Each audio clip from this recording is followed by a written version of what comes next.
too. Is it Zoom that you Yeah, have to do it? it's YouTube. That's right. Well, you understand it all, Angie, because I don't really. Is it Zoom that you- It's YouTube. Okay, I think, There it is. Yeah.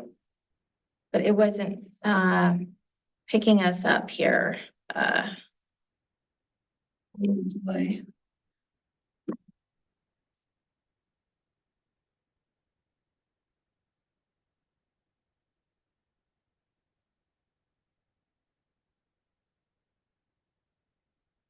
You guys watching our? We'll keep on moving forward. Yeah, we'll keep on trucking here. We'll see you tonight, Amanda, what you got for us.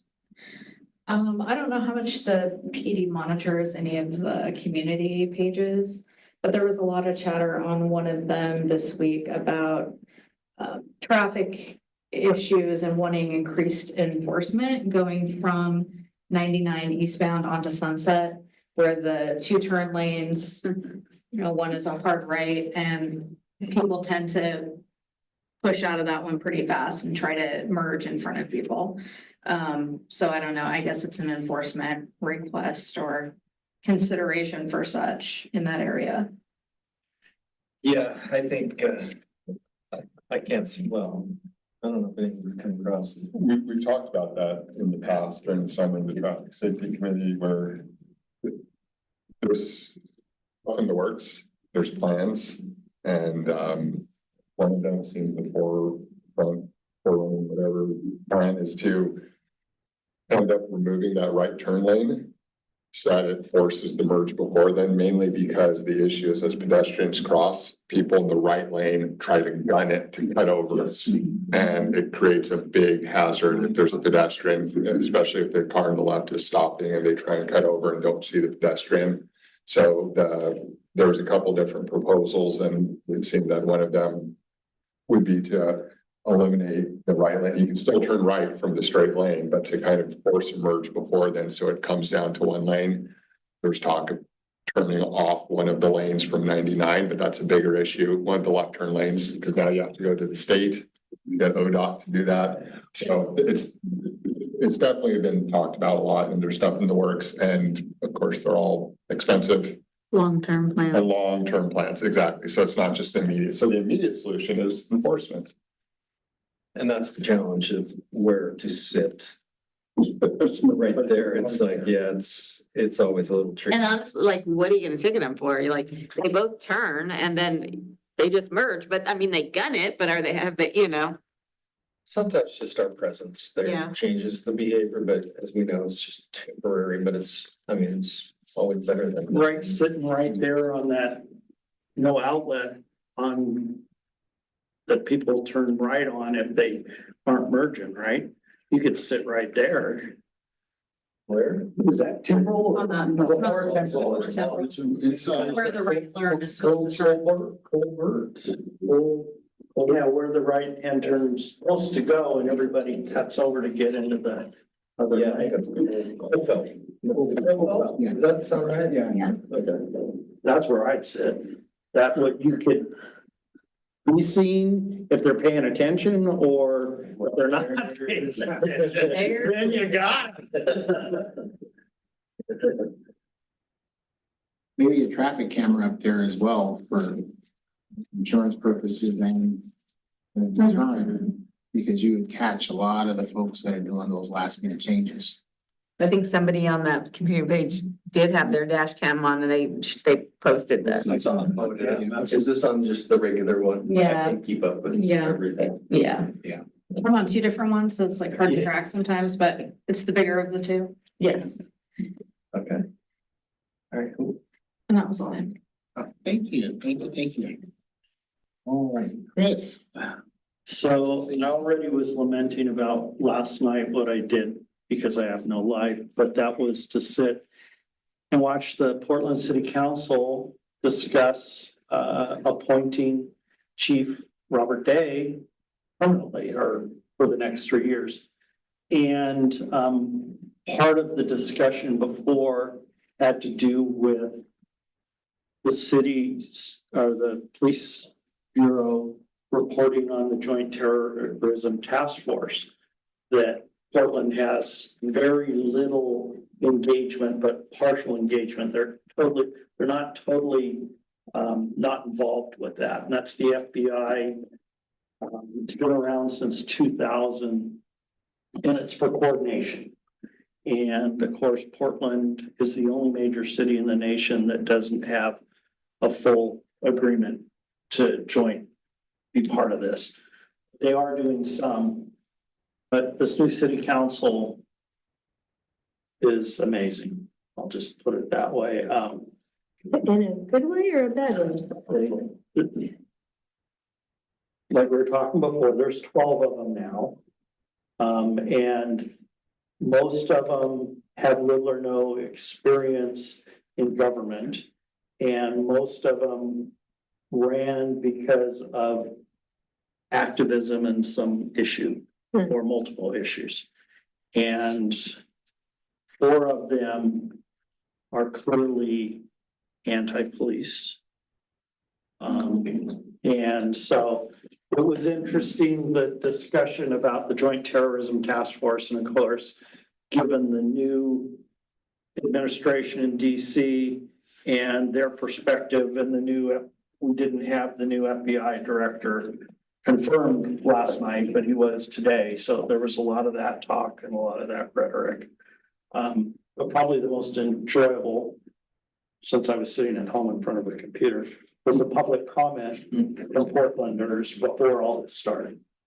And, we didn't have anything tonight, but boy, it was classic. But, Chief Day, I've gotten to know him over the last year or so. He is just top notch. And he took all sorts of barbs and trying to get him to go in a rabbit hole and stuff. And he just was perfect. A lot of discussion about immigration enforcement and involvement, which is everybody's talking about. I don't know if you've had to do anything, but a lot of the other PDs that I deal with for work, they all have to do public talking about how they're going to engage. And Chief Day was excellent on that last night. So, but I was texting back and forth with former chief from here because he went to academy with Day, and I was lamenting whether he was going to get 12 votes or 11 and 1, and he got all 12. He was unanimous. Oh, wow. That's great. But the vote was pretty strung out because people wanted to pontificate, but they were going against the people that put them in office and stuff, but they were willing to give them a try. I mean, they probably realize they need a police too. Some of them maybe, Yeah. so anyway, we just need a little more color in Sherwood. I'm just saying, chief. As far as, Everyone's pretty exciting to watch, it just. So we needed more excitement. Wrong word there. So I knew what he meant, everybody. Sorry. I mean, Our commentary. I'm his neighbor, so I. we have excitement, don't we? Kim can attest to some people showing up, but we have had citizens reach out to us with that ICE questions, Yes, and we we have, and the mayor had, with the help of the chief, have responded to citizens who have asked. Good. The other thing I was gonna mention, because I do work for Tiger, they are going hardcore on recruiting with ads or even on KGW. Yes, they came up in like. I'm not on sure. Something on I've had a Hulu we were chance to watching the talk. other day, and there was a Tiger ad. I was like, They're have a sponsorship with the KGW non-traditional careers. I forget what it's called, but it's about non-college careers. It can be, mechanics, it can be tradespeople, and police fits right in there. So anyway, they're on the radio and they're all over social media. I saw a standee at Washington Square Mall, just walking down the mall, and it's like, be a police officer. They must be short. Yeah, I know they're down. Hold on to yours Everybody's getting tight. creative. Hold on to them I tight. know. I know someone with a plane and fly a little banner behind. That's what drones are for now. You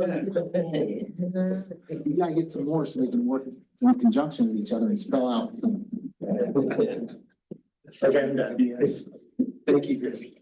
All right, don't worry. Yeah, just a little announcement and a question.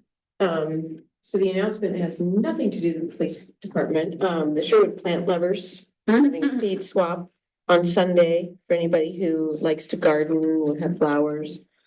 2 o'clock at the art center. And it's free. I have a question. But I know you're probably not gonna be able to answer it, but I just want to put it out there. Whenever I have to go out to the courthouse in Hillsborough, I always go down Edie Road. And I take the right-hand turn on a street whose name I cannot recall. Thank you. And it's still, it's a no right on red. And for a while there, I understood, why it was a no right on red, because you couldn't see, because of all the trees in the little gully there, you couldn't see a doggone thing coming from your left-hand side. But it's been cleared out decently, you can see, so why is it still a no right on red? Because I will freely admit that my patience has gotten pretty low lately and having to sit.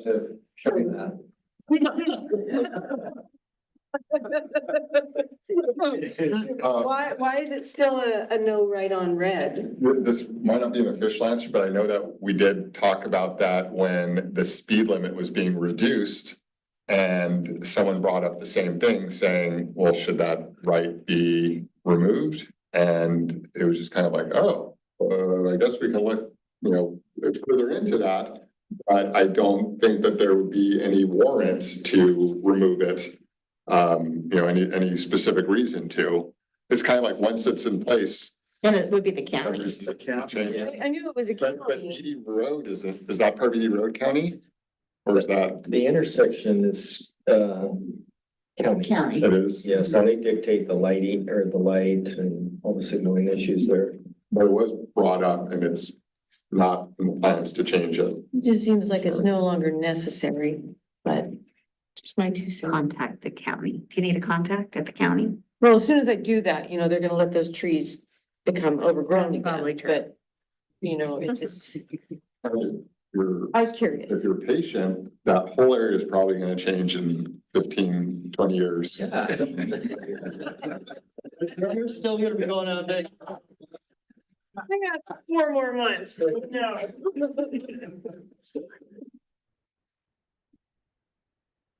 That's all. All That's right. all I. Sorry, we don't have a better answer. I just heard 4 more months and. Retirement. Oh, mama. I'm not gonna retire completely, but I'm not gonna be doing what I'm doing anymore. I may just go see if I can work at Costco somewhere. I'm done. That's a great place. Good. Movie theaters cost. Wherever.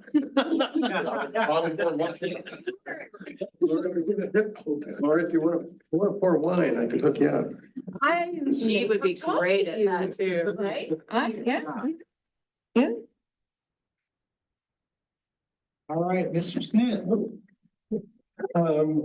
touched on this, but I was just wondering, with Chief Dave being sworn in and everything, one of his things is adding staff, and it sounds like everybody's trained. So the question is, where the heck do they all come from? And are we worried about poaching or? Yeah, we're always worried about it. We just poach from everybody. Yeah, I'm worried about being. yeah, I mean, we've been fortunate. We've had some great laterals, and we haven't had anyone that's felt like they needed to go. I mean, sometimes it's just, some of the bigger agencies offer things that obviously we can't with teams and experience. And so some people will leave for that, but I think we're pretty competitive. Salary wise and just benefit wise, and we're always trying to be creative and innovative and just what we can do and how we can add, new things. And I think a lot of people appreciate the health and wellness component that we bring.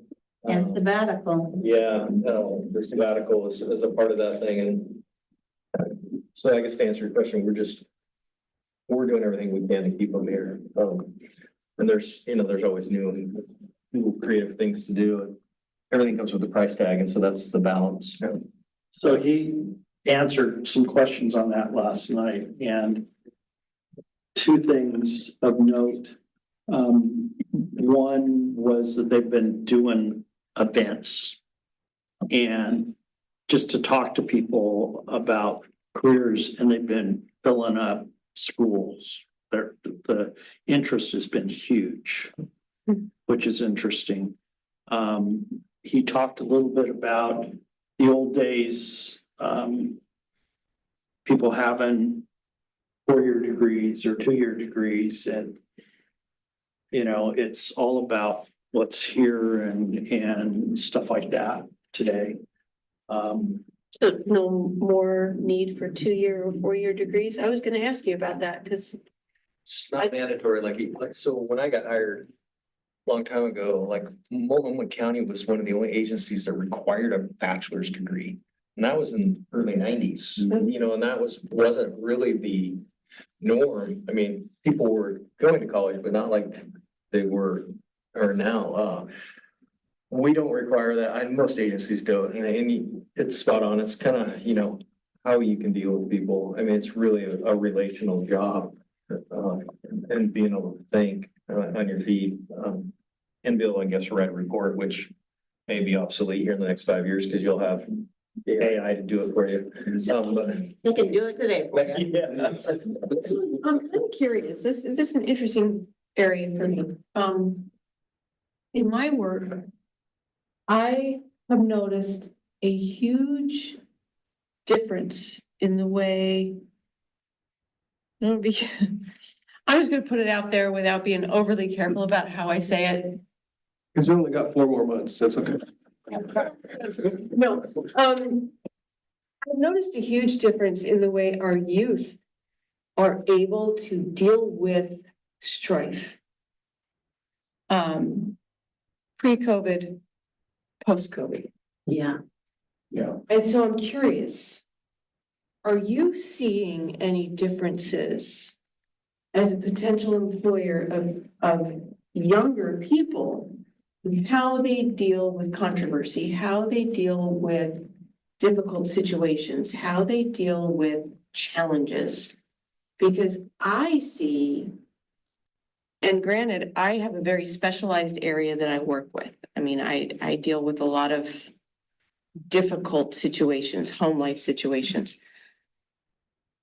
And what I'm seeing is that a lot of our younger, older teenagers are not learning how to be resilient and how to problem solve. They're learning how to run and hide from them instead.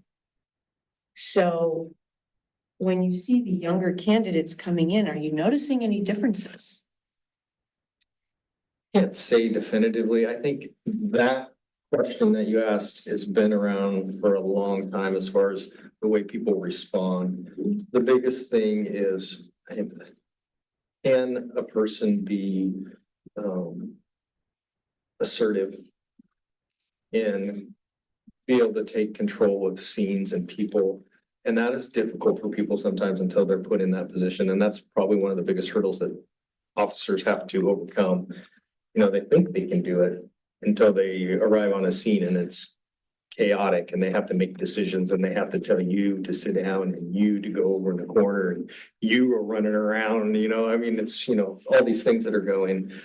I think it is probably a bit of a challenge for the younger generation, but most of the people that we see coming through the door are pretty focused in this career, and not that they have a total grasp on what they're walking into, but I've been pleasantly surprised with a lot of our applicants. I mean, there is always the handful, maybe more, that still live in TV world of police work and believe that that's what we do.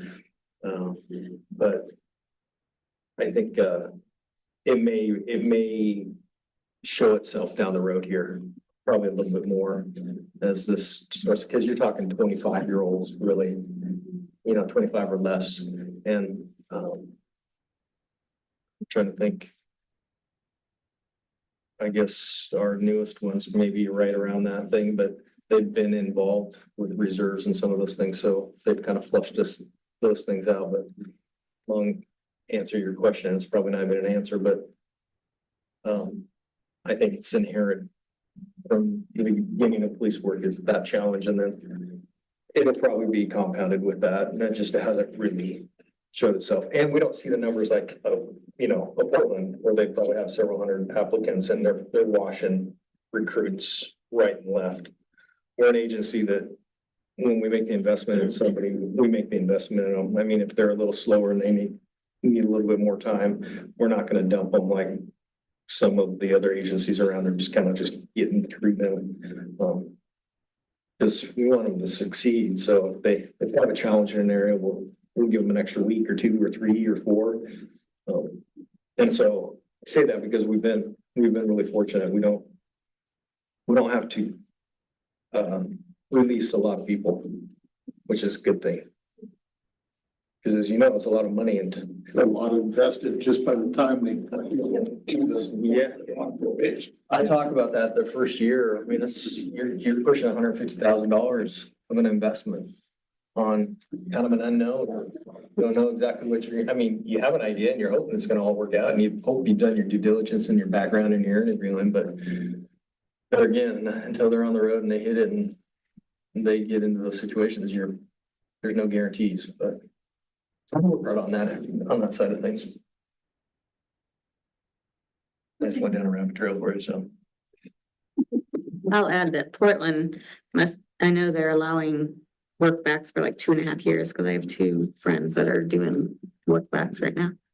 That's been a really good thing for the officers, some of those that are at the end of their careers and then they have the ability to stick around. It's that institutional knowledge and just kind of that You retire and That you get to help. work back. with the younger generation.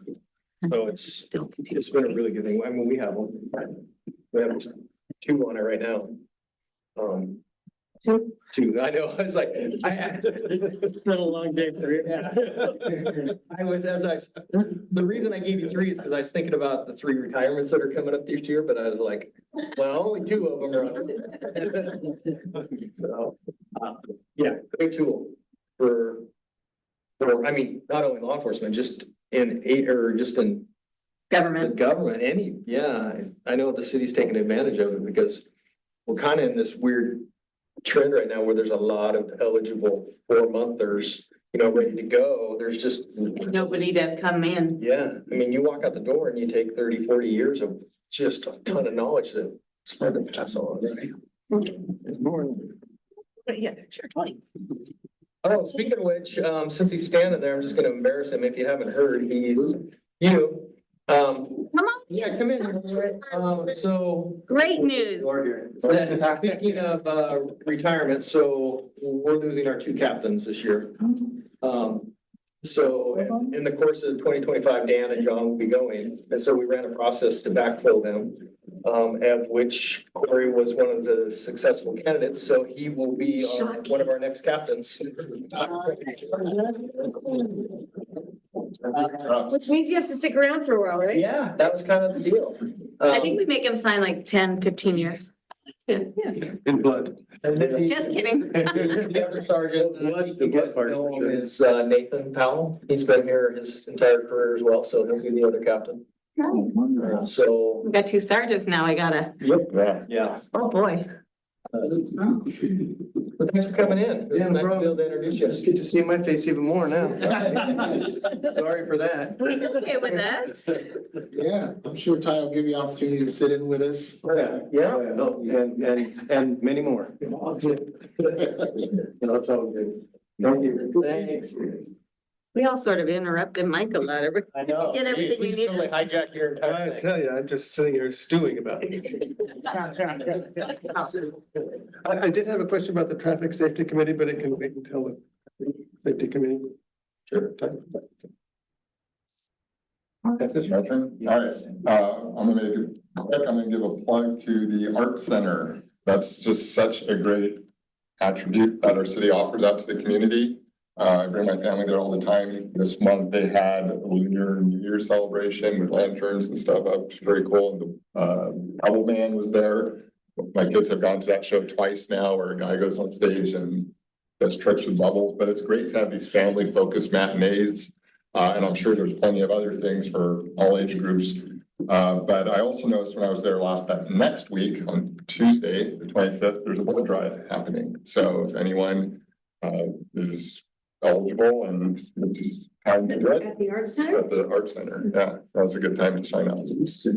Also, to add, on the Art Center on next Friday, the 28th, from 4 to 6, they're having their 10-year anniversary celebration. So 10 years ago, they opened. I know, so they're doing some fun events that night. Family friendly events. Yeah, but none of those compared to the seat swap on Sunday, I'm sorry. Yeah. Free seeds, come on, people. That's not a bad idea. I know, vegetables, get flowers, come on down. You'll see my shining face, I'll be there. All right. I didn't have really a whole lot to touch on, again, watching social media, but do you know when the next episode's gonna come out of Primary Chronicles? It just did, It just did. dropped an hour before the meeting. Oh, I was gonna say, I just talked to him yesterday and I thought they were wrapping that up. Oh, wonderful. Oh, I thought I saw something, in. I didn't see it when I came. I don't- I've been watching. It may very well be out, but the other thing is the weekly update that, yeah, we're getting chewed up and spit out. But not getting that out on time, so we're working on it. You don't have anything else to do. other I than know, that, I you know. You got your priorities in the right place. I think that, I think the community understands that, I think we have to emphasize the fact that we're first and foremost here to protect and serve, not to protect and entertain. Yeah. But it's great when we can be informed and entertained about what you're doing at the same time. So doing good in that way. That was really all I had. I hadn't seen any major activity since that drug bust. I think it was back in August, the one that was here locally. That roll up. Yeah. Oh, yeah, yeah. And that's still going through the courts and everything. I think so, I haven't seen the final. I haven't seen a final thing either. Yeah, we've been busy. Yeah.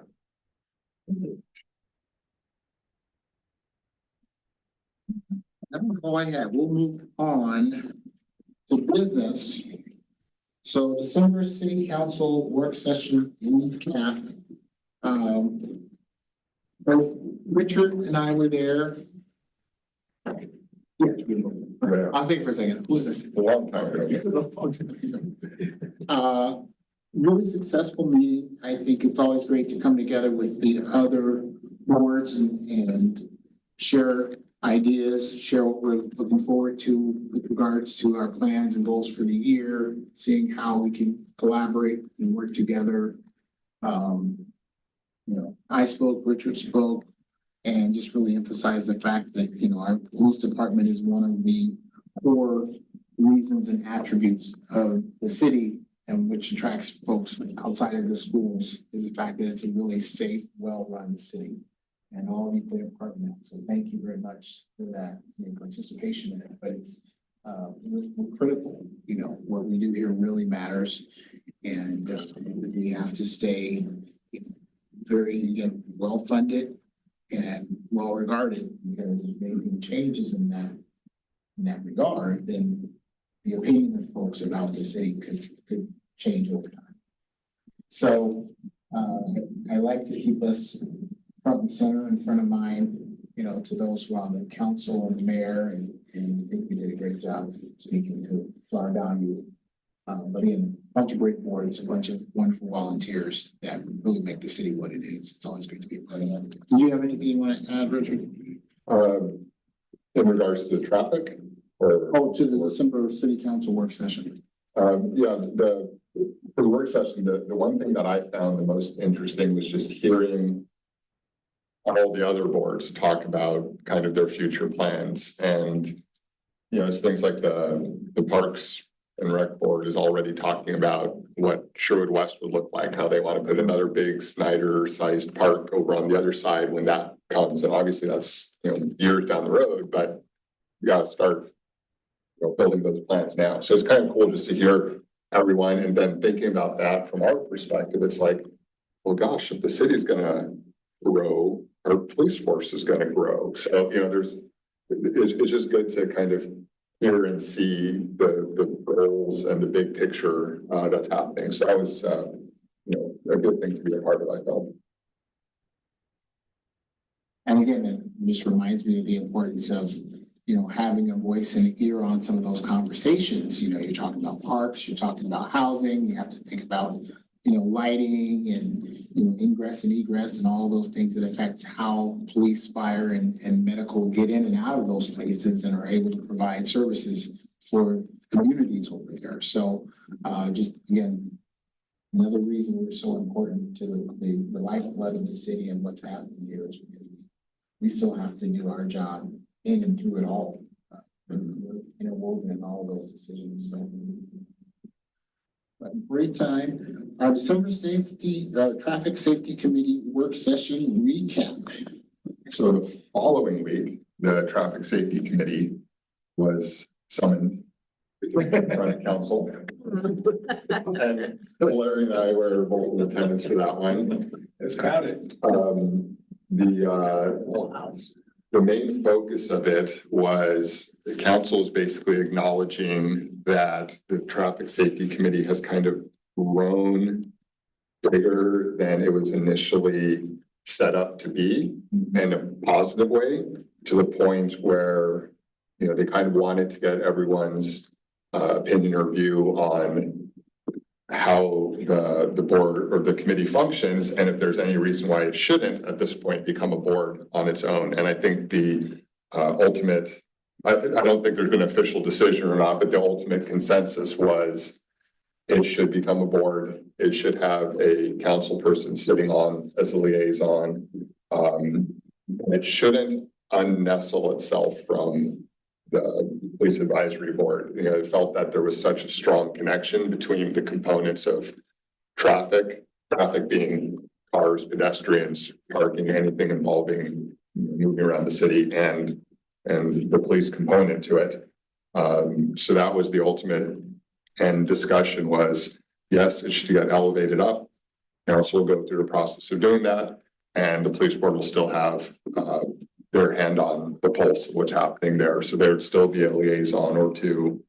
The committee would grow from 7 members up to 9 probably, and that sort of thing. And we talked about it a little at our last meeting as well. So I know that it's advanced farther since the December time. So I don't know if you know, Tyler came, if either of you want to add anything to that, but that's the big change that's happening. When you say unnestled, so it will it would no longer. Right now, the traffic safety committee is under the police advisory board. So you go traffic safety, police advisory to council.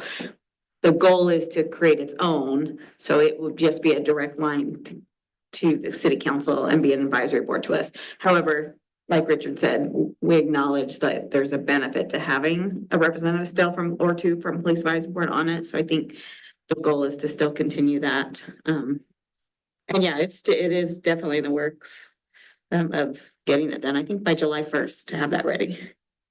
And what that's going to mean is additional board members. So now's a good time to chat with some of your neighbors and let people know that an opportunity may exist if anyone wanted to step forward and donate their time and service.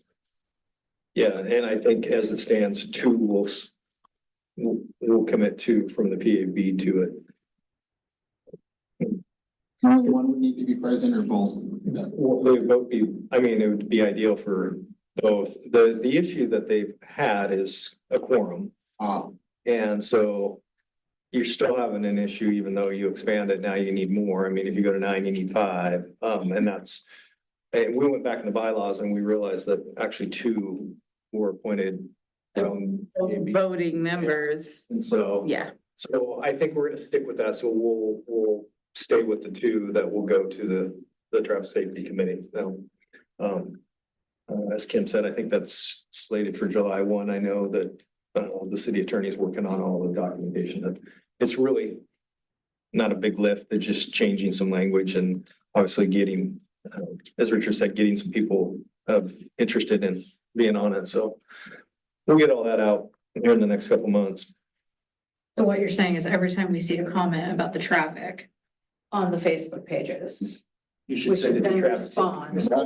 Let me tell you about an opportunity. We targeted it when you were.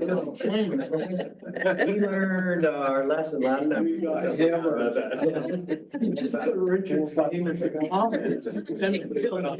Please DM Richard. Good job. for responding. And here's the thing, I do appreciate Richard because he does chime in when he knows something. When I do get on some of these pages and I'm reading things and something comes up, I'll see him if he has any knowledge of what's going on. I'm like, Very good. I'm trying to even feel. yeah, like just squash any of the rumors, put the fires out, which is much appreciated. Thank you, thank you. Right, so who would be the current chair or who's the current chair? Jason Wertz. Yeah. And he's a civil engineer, so he's got a background where he understands traffic. He works for AKG or AKS.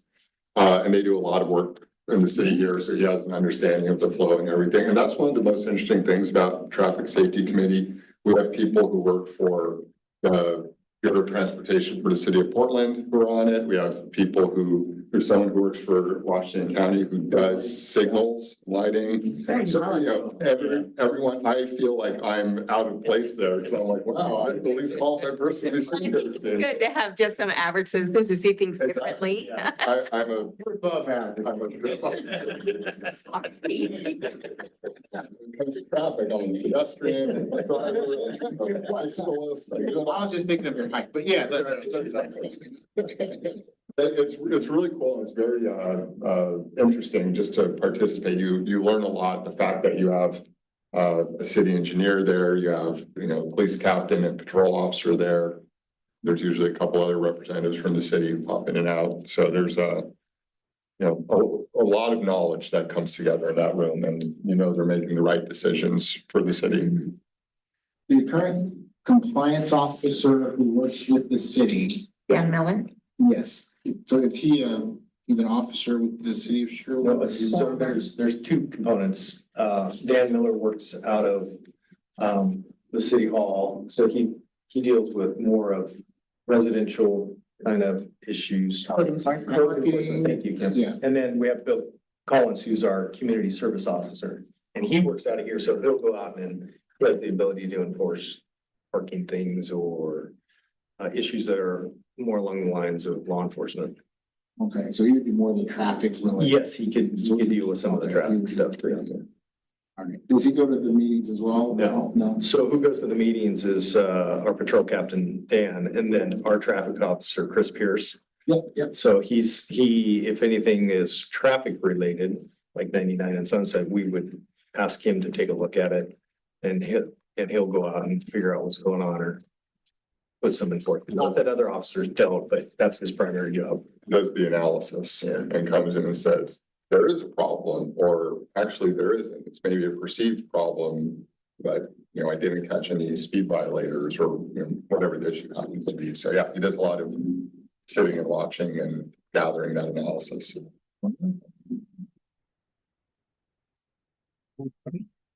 Anything you want to add, Larry? No, I think you hit it right on the head. Is when we sit in this police advisory, there's a lot of information coming here, but sitting in that room, there was a lot of knowledge. I felt like I had my finger on the pulse of the city.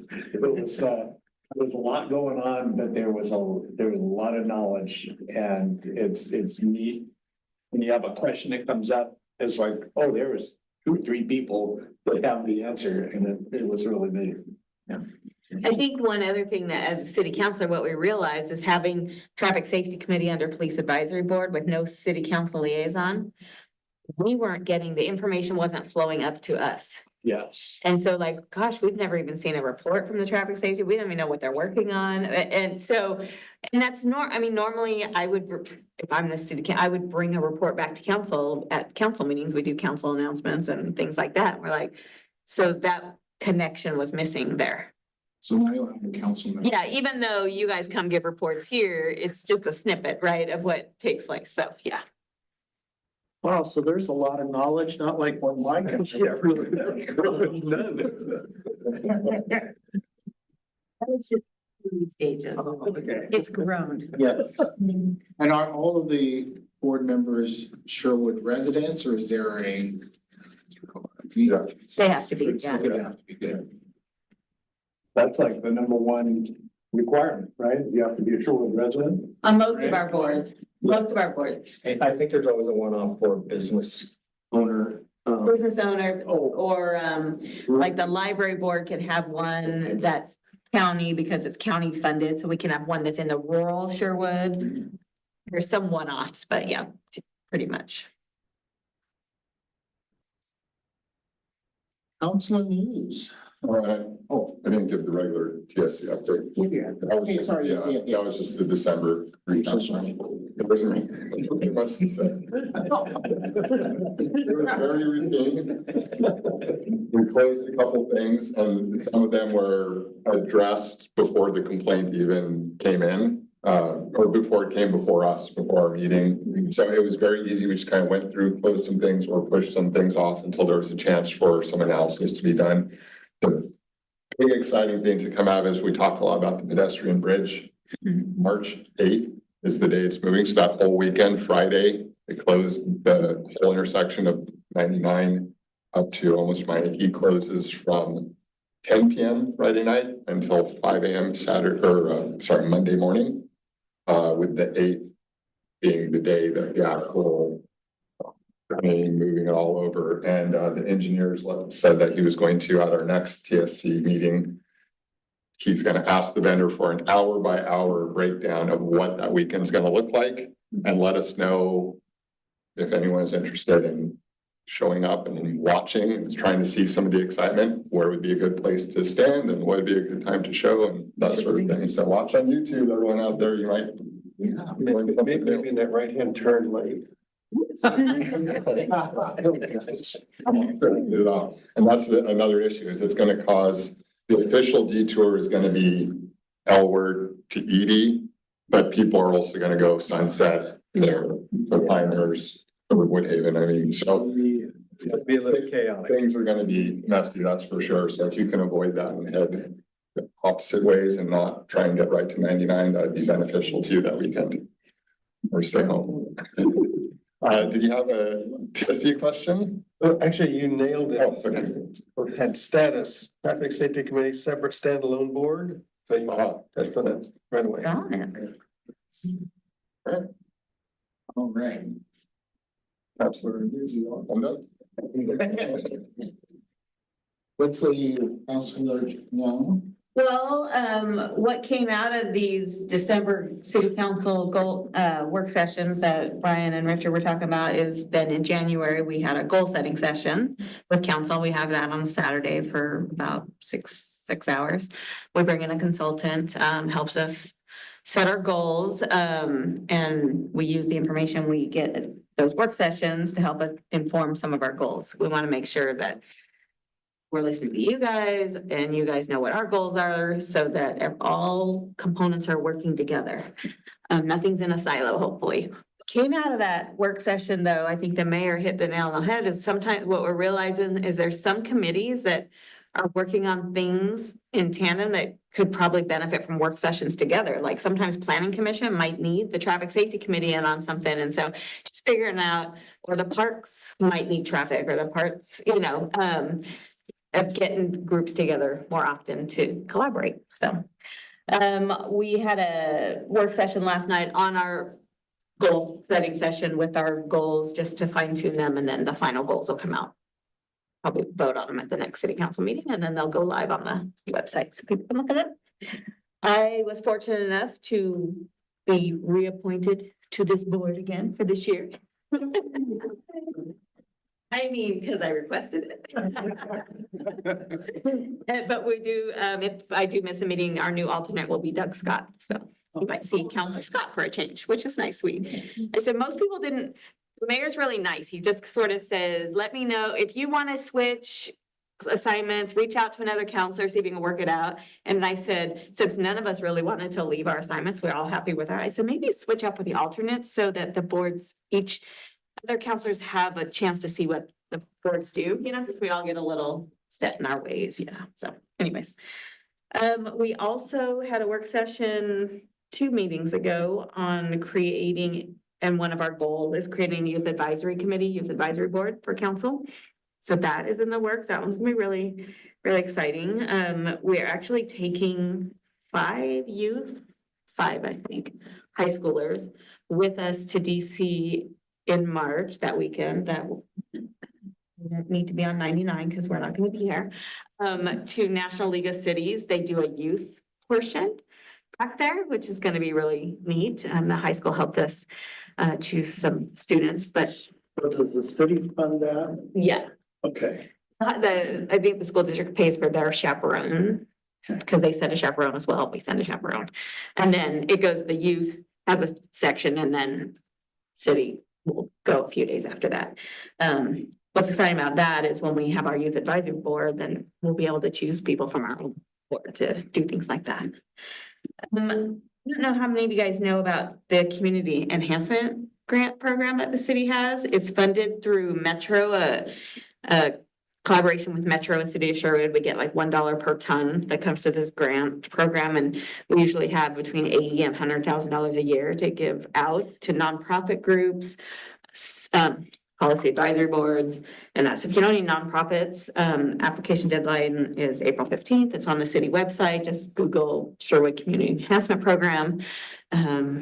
We've helped fund, you know, microphones for the arts groups. We've done a farm program through one of the schools where they would take kids out to our cooperative 4 times a year and do things out there. We've funded things for the Sherwood Chamber, just lots of things. We've helped they helped partially get the van for the senior center, the van for the YMCA. Yeah, so anyways, nonprofits, you have to be a nonprofit or a city organization, department within the city, or one of our policy advisory boards. Let's see, did you all get your email about your Oregon public meetings training? I got Yes, and I mean, we thought the easiest thing to do, at least, is to host one ourselves as a city. And unfortunately, it's on a work day for most people, 9 to 12. I signed up for the online one so I can work and listen. That's what my plan is, because I work from home. So I can hopefully multitask. I don't know. I don't believe I received that. just came. It came from Reporter yesterday. Sylvia Murphy sent it to all the boards and commissions. This has happened before Okay. with an email that's come from them. Angie, can you check and see that she's on that distribution? I will, Okay. yeah, And we'll get that to you. yeah. So it's a new thing that's come out from the Oregon Ethics Commission about public meetings laws, and any advisory board within a government agency, except the state, within a government agency that advises on, I think it's more than $100,000 a year, has to attend this. It's self-guided, like we aren't tracking, did you do yours, I mean, it's up to you. From what I understand, and it's, you know, if ever, and it's once per term. So if you're in a 4-year term, you only have to do it one time, and, you know, till the next time your new term starts. So just read up on it. We apologize, but the state, you know. And just so everyone's aware, I asked Sylvia, that time doesn't work for me. And I noticed the website it directed us to is oregon.gov, so I went back up one, and it brought me to all the public meetings, and there's a lot of other cities that are also hosting the same thing at different times. There's some evenings, 6 to 8:30 ones, and weekends and so on. So I asked, is it okay if I take the training in a different You can jurisdiction? attend She said, any "No training you want that works for you. So you don't have to attend, we're just hosting it, like ours that we host people from other cities will also attend ours. We're just trying to make it easy by having it here for people. But you go to that link in that letter and it'll show you where else online. And the onlines aren't like you can go take it whenever you want. It's online for that specific time because I think it's live from the live one. Yeah. So You have to have your camera on the whole time or anything like I that. don't know, didn't give me any instructions, so. And Sherwood seems to be one of the few cities that's actually doing an online version. Most of the other ones, there's no mention of it. When you go to RSVP, the Sherwood one, it says, do you want to do it in person or online? And the other three cities I clicked on didn't give an online Oh, option. okay. So Are they close? Are they local? no, the closest ones are Malala and Oregon City. Okay. Nothing kind of Beaverton, Hills, nothing west there. I And mean, then everything else is. We way had that south. conversation with our city attorney, like, we hope that this is a new thing that they're implementing and how they're gonna track all of these people, whether they've done it, the state. Hopefully they'll get to somewhere where it's like a webinar where you can do it at your own convenience type thing, but they're not there yet, so. And then the last thing I'll say is, we're in the long session of the legislative session, and of course, thousands and thousands of bills are flying through, but we are working with our lobbyist and tracking those. We meet with him once, the mayor and I and some staff meet with him every Friday, get updates. We're tracking one of the bills is HB 2138. It's about housing. And again, always housing. And if they get some of these things that they want to do in this bill in, it's going to really upset the apple cart for our Sherwood West concept plan out there. So we're working with that, trying to get a meeting with the governor's office to discuss. We have a letter of, how this impacts cities and blah, blah, blah. So that's all I got, unless anybody has any questions for me. I do. Yes. Totally unrelated to your position as a counselor, but you're on the SPF Yes, or, Sherwood Police Foundation. okay, gala? Anything about the gala? So I also am a member of the Sherwood Police Foundation. We have our upcoming Boots and Bling Gala, May 2nd. Tickets are for sale on our website, sherwoodpolicefoundation.org. It is a great event. Last year, we raised like $102,000, which helps fund. We bought drones this year for them. You're gonna have to help me, Chief, these plates that go in their vests, Yeah, ballistic plates. ballistic vests that are higher rated for stronger Rifle rated bullets. plates, yeah. And then Shields. stick Yeah. they have a shields. Rifle rated shield. So the foundation is there to support the police department for extras that wouldn't typically be supported by the city, so things like that. And we also help with a lot with their mental health. Yep. We pay for them to do yoga, we pay for some of them to do massages. Behind here, we've put 2 sheds in that, Station. rest stations that Rest recovery. that we're finishing drywalling and electricaling for that. I think we bought a canopy out there for them so that they can, have camaraderie get-togethers back there and stuff like that. So just, things like that. So it's a fun, super fun event. If you haven't had the opportunity to come, I highly encourage it. So to follow along those veins, for people who can't attend the gala, they can still make donations to the Sherwood Police Foundation. Through our website, sherwoodpolicefoundation.org, or our gala has what we're calling a cadet sponsor for $250, and you get like your name, your logo, you get acknowledged for being a cadet sponsor.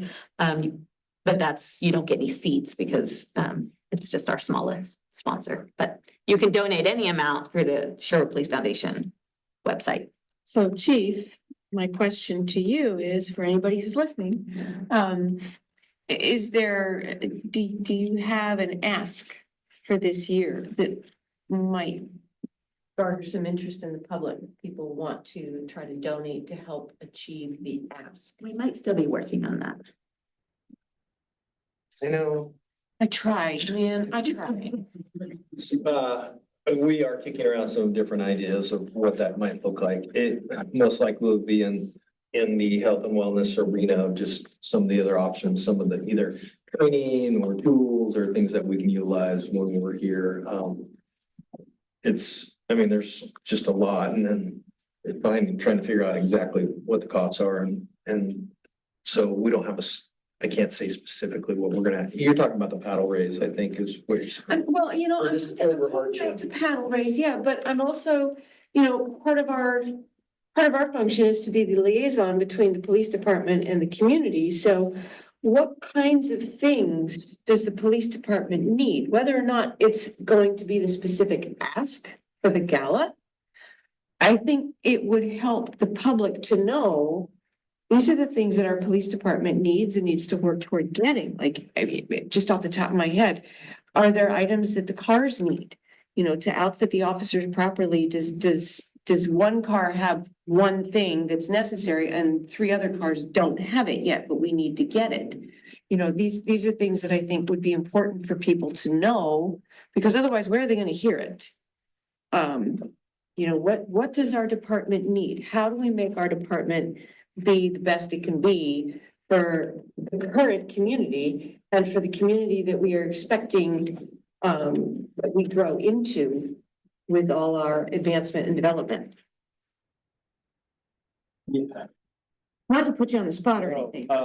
Yeah. Well, you're right. So it's a juggling act because we're trying to figure out what we can get in our police budget. Because obviously that's the first resource that we want to utilize. And then it's those things like we talked about with the plates, although they're not mandatory, they're really important. We know just psychologically for the officers and obviously just for the physical protection of what a plate like that can be, a shield, the drones that we're really starting to branch out into technology and the advancements and the advantages that that'll give us. I've talked forever about throwbots. Yes. I want to look at that again. I mean, drones are great. We can fly them in places, but a throwbot in a tight confined space, an attic, you can throw things like that up there. Again, just minimizing risk and exposure for the officers. Well, and I remember years ago when you and I talked about throwbots, which a lot of people might not know what they are. You were talking about home checks. You know, if you need to do some sort of a check on an elderly person and you don't want to break into the home, but there's an open window, you could toss it in there and you could do a wellness check. Yeah. Through the use of something like that, because it's just a little It's a little guy on the camera and that yeah. rolls around. Yeah, I Right. mean, and that was years ago, and the advancement in technology now is even better. So there are those kind of things that we're looking at and what the expense can be. And then, like I said, just the health and wellness component of what else can we offer our officers just in downtime. Kim talked about the sheds and what that looks like. And if you've ever, well, you've seen our officers, they drive around like this, 90% of the time because their computer's like this. And we're finding out, I mean, we already knew inherently that there was a lot of back and neck issues just with the gear, but this is now adding to it. And so, trying to find ways to give them the opportunity to get out.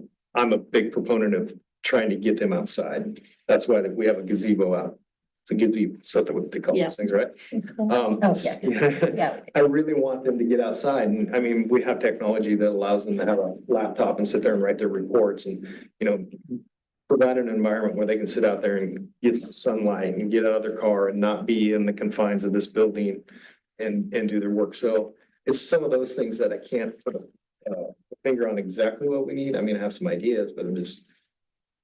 I would say forward thinking as the foundation, as we are gonna have to grow with Sherwood West, we'll have to have a staffing plan. And for the foundation, that means as we get more staff, outfitting them with the things that our current officers have, like we've provided their at-home safes for their service arms.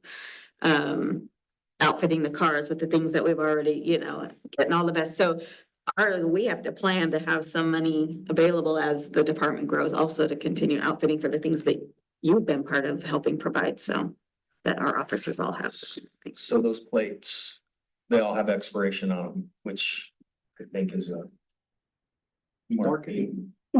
So our ballistic vests that we wear now, they're 5 years. They're good for 5 years.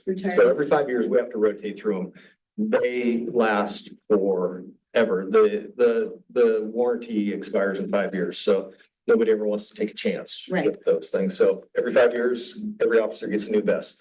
These ceramic rifle plates, they have a 5-year shelf life. So in 5 years, to Kim's point, we're gonna have to figure out, okay, well, we want to continue that, so we're gonna have money allocated because it probably will be a challenge in the budget to make sure that we have that available to them. One of the things that you were part of and kind of launched the foundation was the rifles and the dog. And we just had a conversation tonight about the dogs and what that's gonna look like, because Irma, Mila, and Miss B have all been funded by the foundations. The city hasn't paid for the dogs. They buy the dogs and then they sell them to the city for $1, I think is what it was. We know that Miss B and Mila, you know, they all have unlimited number of years, and so we're looking at what that's gonna look like and what the program's gonna look like. So there are some things that we can ask for now, but we won't see it for, you know, another 4 or 5 years before we really utilize that, but. So just making sure it's the foundation that we've Yep. set funds aside is what we were talking about tonight, is making sure that for forward planning for future.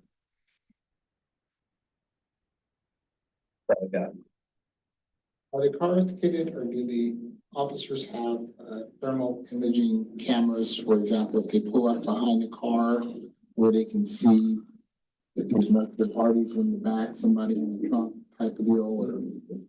We don't have anything where like VR goggle kind of thing, or binoculars or a monocular that they can pull up. No, not currently. I mean, we used to, you know, they were pretty big and cumbersome. We'd run around the parks with them. They're great, actually. Yeah. You get up at Sunset Park and look down through the whole thing and see anybody on the soccer fields or in Stella. They just, I mean, they sat around for a long time because they're kind of bulky and Cumbersome, yeah. but with technology as it is, things are like coming at us, you know, 100 miles an hour. So I'm sure in next 3 to 5 years, we're gonna probably have some really cool technology to utilize. But I mean, look at VR glasses already that are out there. I'm sure that something along those lines will be there for us. Yeah, so it's pretty, I mean, that could be something that we eventually want to invest in, is VR glasses and be able to interview. I mean, I know we wear body worn cameras, but just having that ability to have a lot of data and access to you through your VR glasses, it's gonna be nutty. Yeah, I mean, we thought RoboCop was cool back in the day, but now it's really coming to fruition. Or another useful tool would be the camera that reads license plates as you drive. When I first got on board, I did a ride along, and the officer I was with, he must have punched in 200 license plate numbers on the evening we were out together. It's like, you know, he's constantly, like you said, like this, leaned over, just constantly plugging in license numbers. And it's like, that's something that automates and takes away a repetitive task is more useful. There's such a thing. LPRs are what they're called. They've been around for a while. They sit up on a patrol car. So we can go, like, let's just use Safeway parking lot. You can just go up and down every aisle and it'll run every plate in there. And it will, obviously, it'll identify stolen vehicles and wanted subjects if they're associated with the vehicle. There's all, I mean, that was kind of the standard back in the day. Everything's evolved now. You can actually have a mobile. We've talked about putting them at Langer and TS. Because that's a big intersection between Target and Walmart, biggest retail theft centers. And so you can have them up there and just reading plates, and especially because we know we are always 3, 5, 7 minutes behind a theft in progress, they're gone. That kind of data to capture these cars taken off. So it would send you an alert if you had that up there, it would send you an alert. So by the time they get into the Stolen store, vehicle entering Walmart. stealing something. Yeah, it can be. I think the data could be overwhelming. I mean, it would have to obviously just be controlled as to what you get, but yeah, it's there. It's available. I've had Rick talk to me about it. Like for people with warrants or Yeah, people prior shoplifters or whatever it was. Yeah, that's amazing. it's pretty nutty. I think a lot of, and this is with no educational background behind it. I think a lot of people who do retail theft show up in a stolen car and we'll waltz out of there and drive off with it. So something like that, it's like, oh, you get the heads up that a potential theft might be happening because a stolen car entered this parking lot. Yep, That could be huge. it's quite a bit. Did that answer your question? So I would put that as a wish list item, but I'm No, not. that's actually great. Write that down, Ty. I am, yeah, we have talked about that. Kim, go back to the legislature. Want to flag something for you, HB 3062. It's a requirement to map sensitive areas and add it to your comp plans. Yes, we're following that one as well. All right. 327.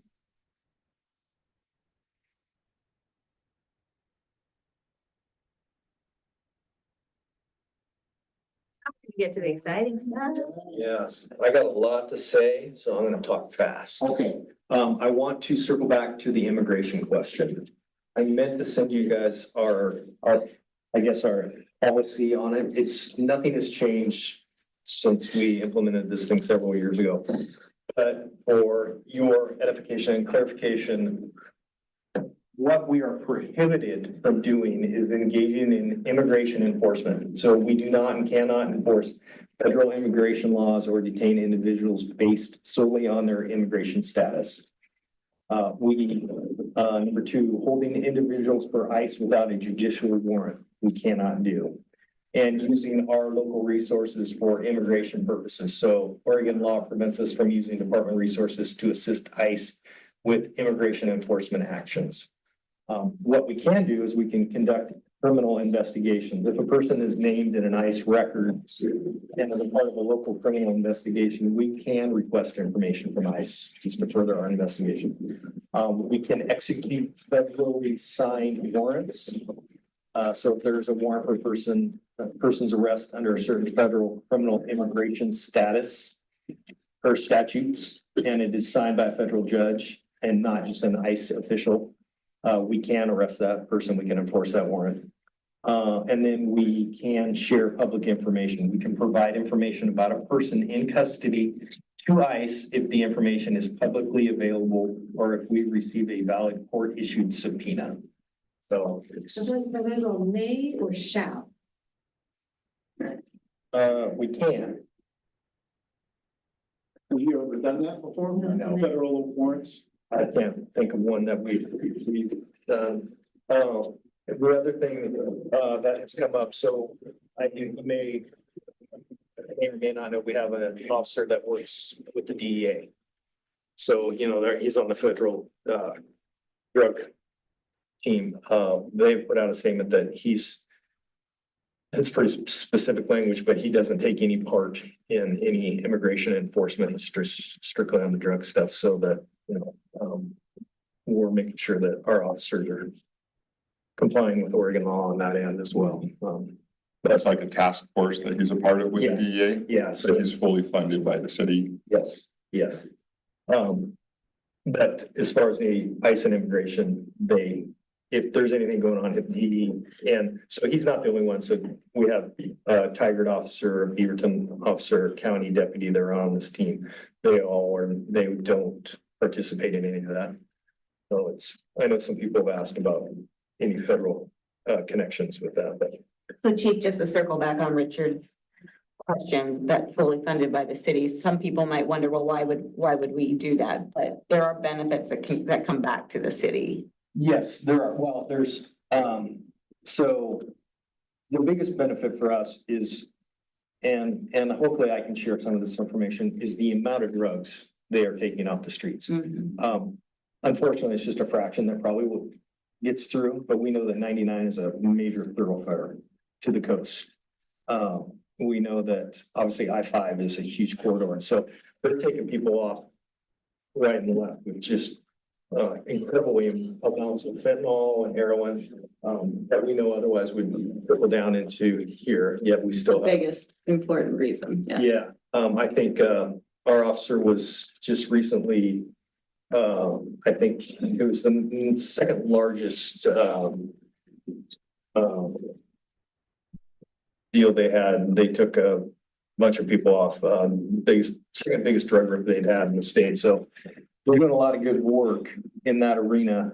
And then secondly, we do benefit because of the seizures of money and cars and all that. Once that's all adjudicated, we get a cut of that.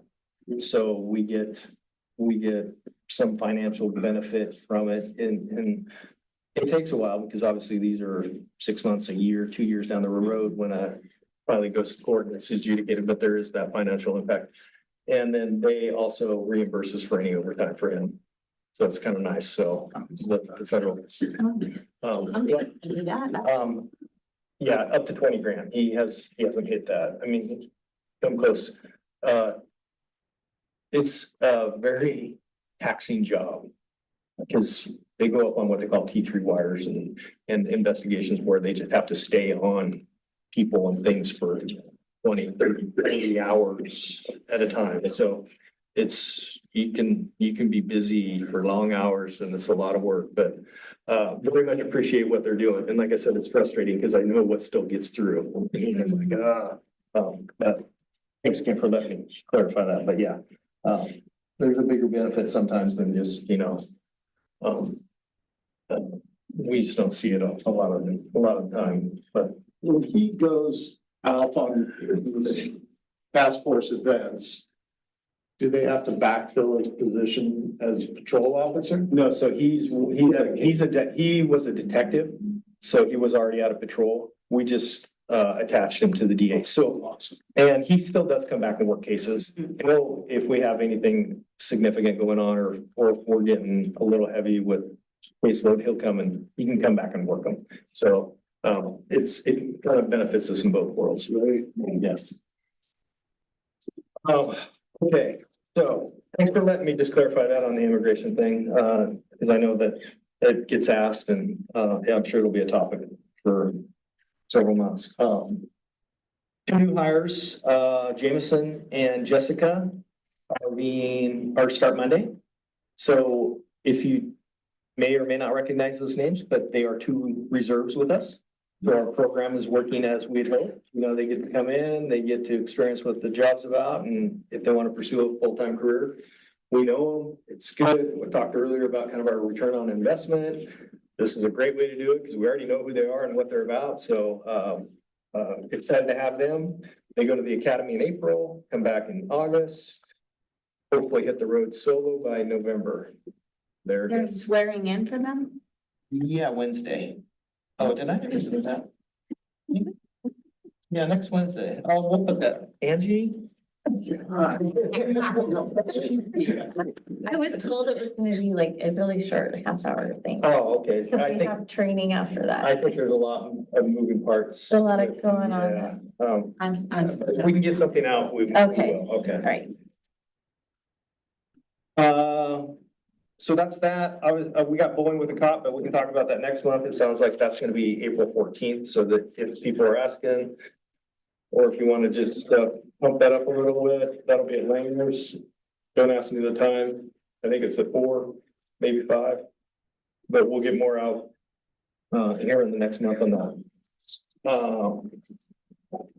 So 2 weeks ago, we had our awards banquet or our annual awards banquet where we recognize all the great work of the officers from 2024. And I just want to highlight some of the things that we got to recognize. We always recognize the certification. And then our new teams, we just happen to have some new teams and new team members. So Lucas is our newest canine handler with Miss B. Our drone team, 3 of them have passed the test. I'm still in the works. All right. That's like what is it? 1 step forward, 2 steps back. I forgot everything I just learned. But Sergeant Powell and Bronson, Ramos and Travis Abernathy are the 3 drone operators right now. Our mobile field force, which is a county team. So anytime there's protesters or issues of gatherings, they're part of the county team, they'll go. And that's Bree and David Rondo. And then David also just got assigned to CART. So that's the Crash Analysis Reconstruction Team. It's a county-wide team. So they go out on any deaths or major injury, assault kind of vehicular crashes.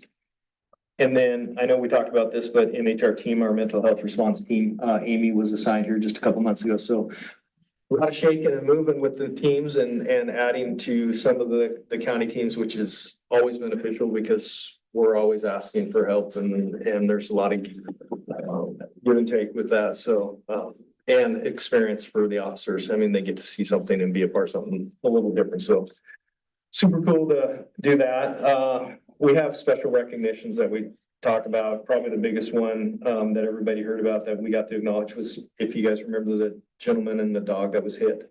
And how our officer got them both in the car and rushed them to the vet and were able to save the dog. And that was a cool thing.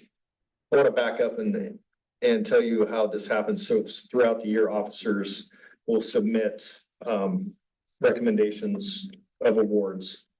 And then at the end of the year, or in January, I should say, there's a committee that is formed and they go through them all and decide, you know, if it meets the meritorious or the life-saving or whatever it may be. And so that's where these all come from. This is the officers recognizing each other throughout the year. So it's kind of cool. We didn't have any life-saving awards. You know, some years we have a lot and other years, I mean, I don't know if that's good or bad. I mean, I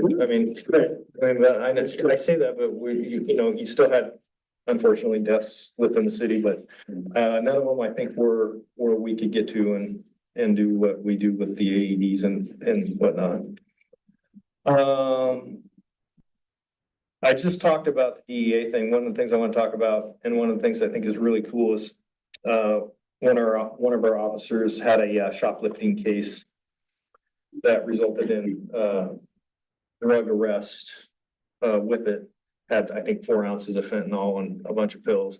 Ended up rolling this person to the next level that we always hear about. You're always looking for the kingpin, right?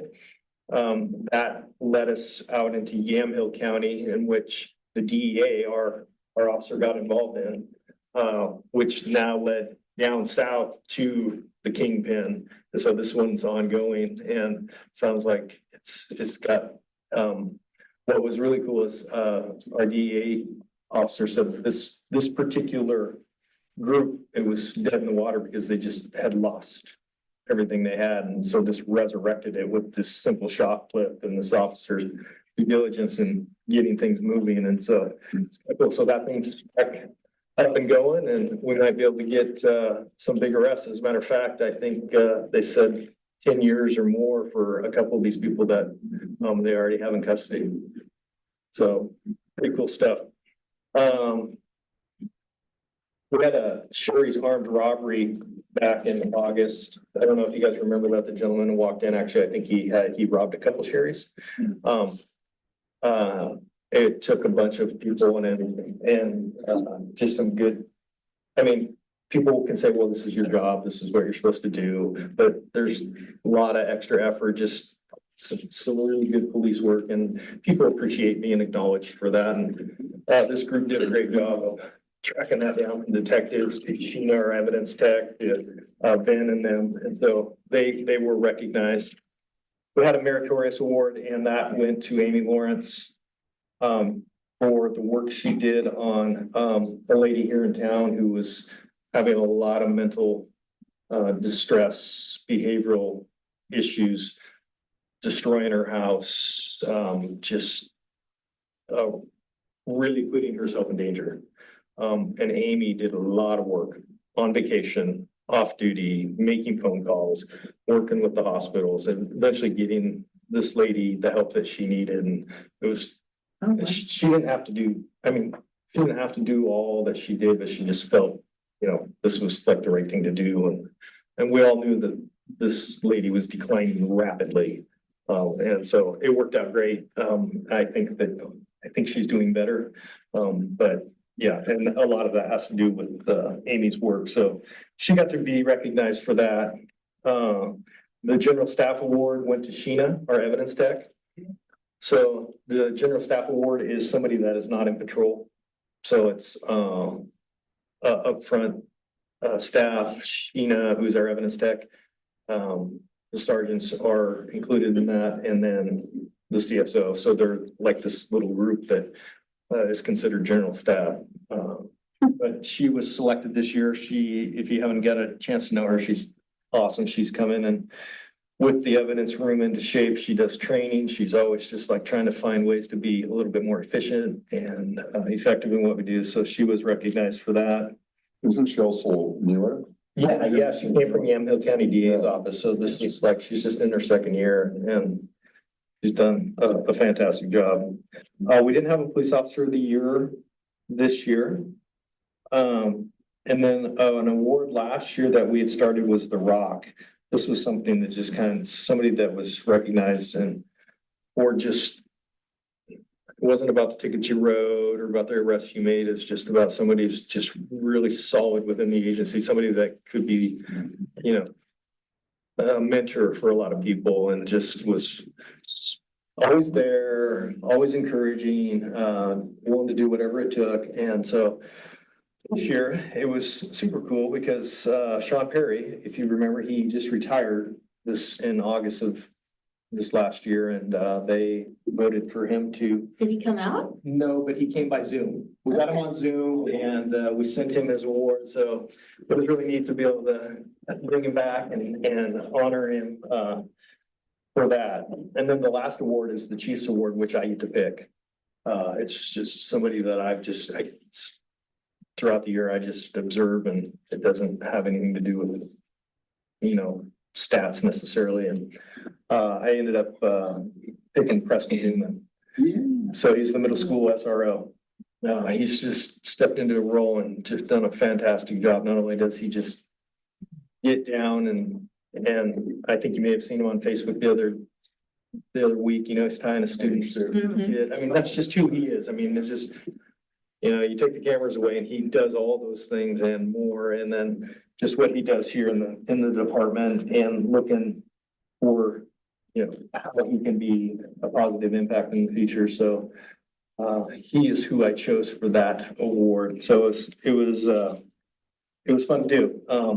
Did you get an award? Yeah. I was about to say, my understanding is The word's out. there was something called an Excellence in Leadership Award. It's not even on here. Look at that.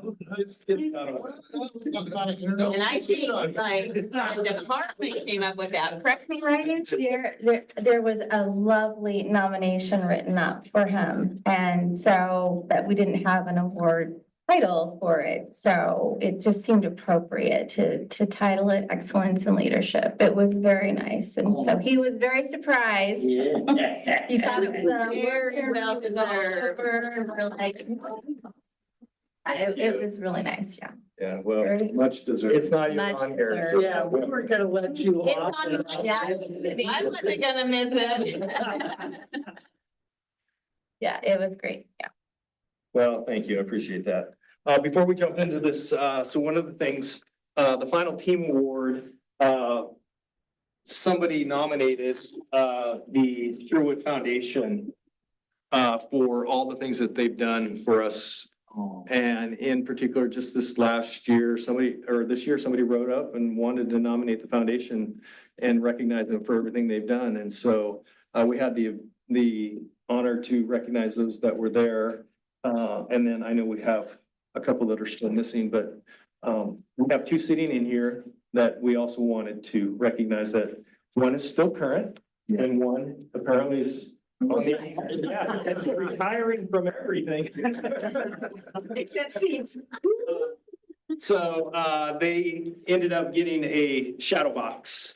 So it's Very nice. It's our patch and our coin, the front and the back of it, and just recognizing. And then they got a Starbucks gift card as well that would go with it because that's just our default. Everybody has Starbucks, and I know Kim does. Don't give me away. So there you go. Thank you, Kim. Aw, it's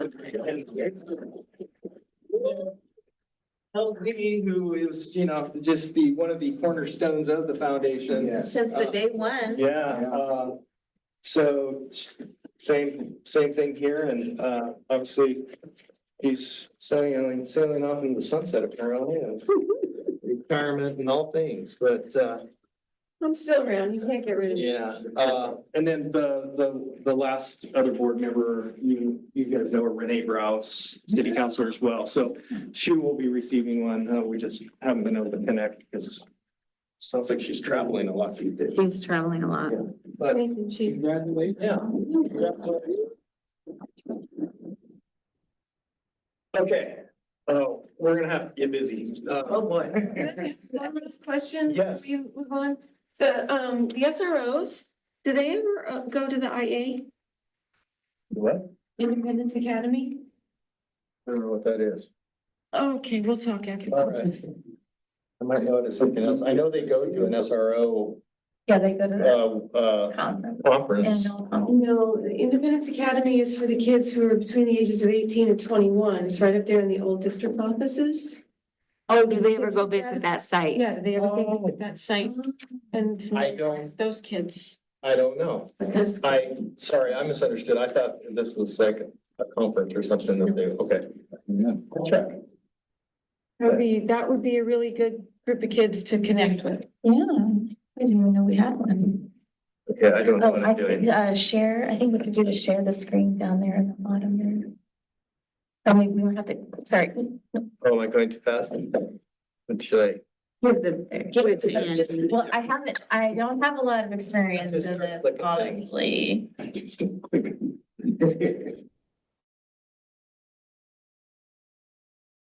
Okay, so obviously, I'm not really not, this is very Oh, it's touchy. right up there. This is very touchy. Maybe we don't even have to share it. Let's talk about it and they can listen. I mean, you have to have your you have to have your gamma open or whatever your Yeah. file is. It's open, Where is it at? but it's So not. click on share, and I think it'll work. Click on share. Click on share. And you have to Where's shrink the screen up top. Oh, So that, yeah. There you go. Anyway, Yeah. And then where's your gamma thing? and then, is it this, wait, that one. Where you just hover over. Yeah, that one. it's right here? Yeah, oh, yeah, so if you click on that and then That's the the- window will be open. Click on the tab. Go ahead and click on that. That's the YouTube thing. Yeah, but it should open, And then it blue has, share below. Oh, this? Yeah, because you selected the applications. Yeah, sure. so now I should be able to go up to Gamma up top and open it. Oh, I'm sorry, go to the right. There you go. Oh, Okay. good, okay. I'll do this next one. Okay, so, one of the things that I'm going to be presenting to city council is just a recap of 2024. So we haven't done anything since 2016. And if you were around back then, you had kind of the booklet thing. Well, I'm trying to get away from that. I just want we'll get this up and going and put it up on our website, but, I was introduced to this new, app, Gamma. And so bear with me because I'm just still learning it, but I wanted to just give you, the rough draft of what I'm doing and, maybe solicit a little input from what I think we want to do in 2025. This is just my message. Actually, I can do it in present mode. So that's really little to read, but I just talk about some of the work we've done, how appreciative I am of the officers, the community, and just our collaboration. Some of our highlights is our social media, how we've gone from 45 to nearly 50,000 followers, and just our engagement that has given us, and the avenue for communication. Wow, that's impressive. Yeah. Remember when he said he was gonna triple it when he? I just need a YouTube channel. We're working on that. As a matter of fact, podcast. So cruising, Yes. Robin, and all the things that you've heard us talk about, Crime and Chronicles, which, has been new, our calls for service, and I'm gonna show you a little bit about that. So this will be part of it. Oops. Oh, great.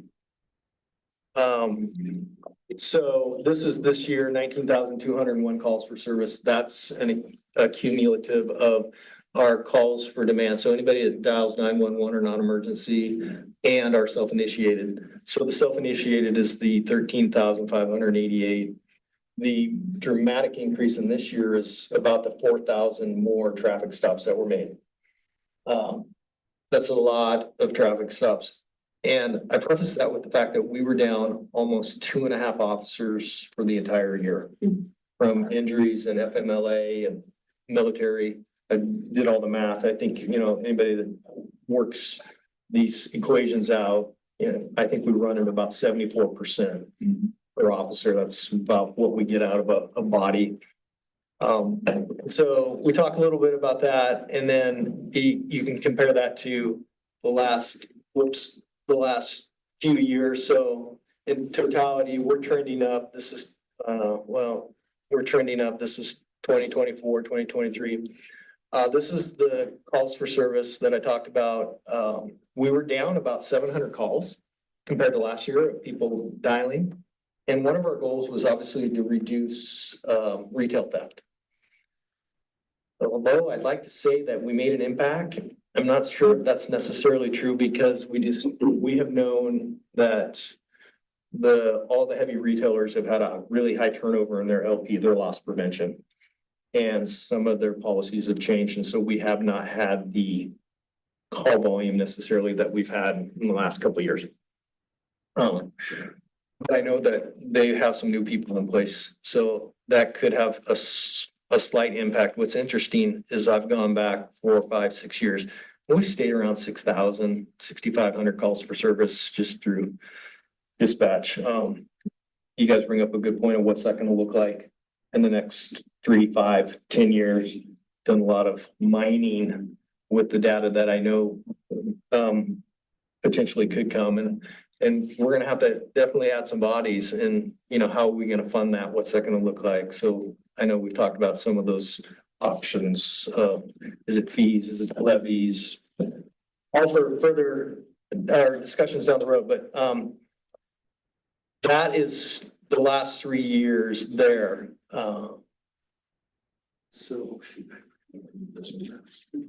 Talk about our community engagement, how important that is, and just how we're out in the community, just being involved from obviously the cruise and National Night Out, Turkey Trot, all the things that you've seen us do, like Easter egg hunts, 4th of July parades, toy drives, really make an effort to be engaged. And what I really appreciate about our officers is that they like to do it.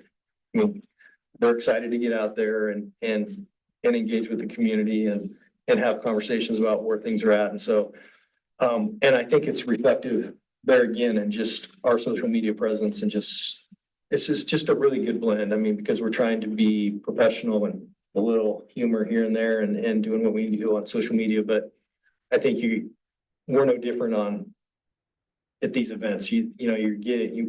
We're real people, and we're fun to be around, I think, unless you're in trouble. So our mission and our vision, I think you've seen this before. This has been around for a number of years. So these are some of the little quirks I got to work out because before we came in here. When you bring it up on your monitor, it fits. And then when I brought it up here, I'm like, well, now it's too big. But this is really tried and true. It's just our platform, just our cornerstones of who we are and what we're about. And none of that's really changed. I really believe in just our integrity and our compassion. And it's who we really are. And then, what drives us is just innovation and being creative. And I don't want to be stagnant.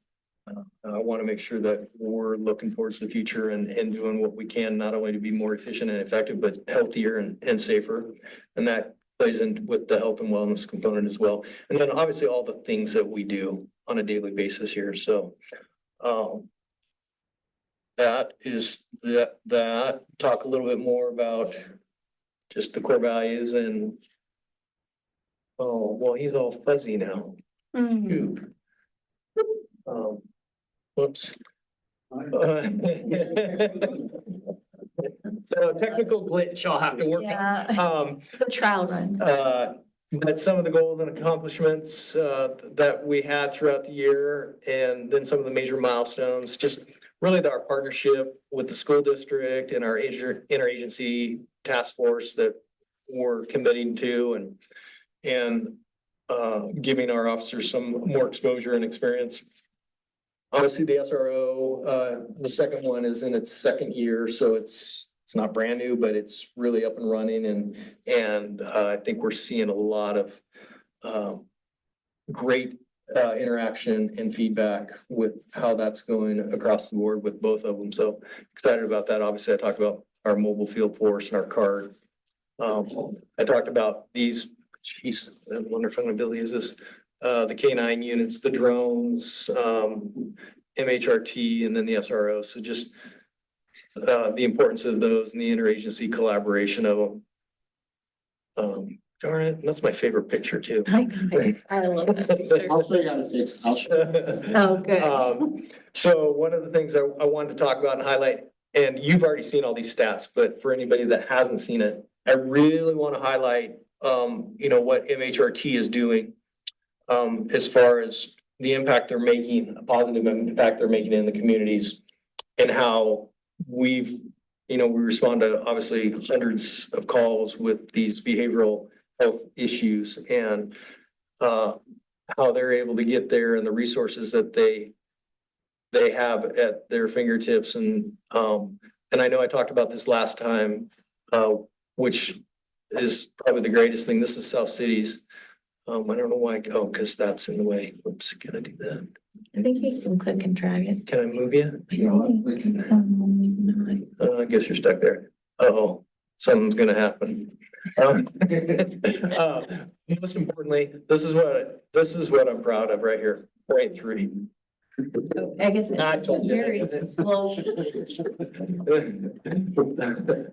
Of the several hundred interactions that we had, the use of force was very minimal. And that has come a long ways from the days of when we were first dealing with behavioral health issues.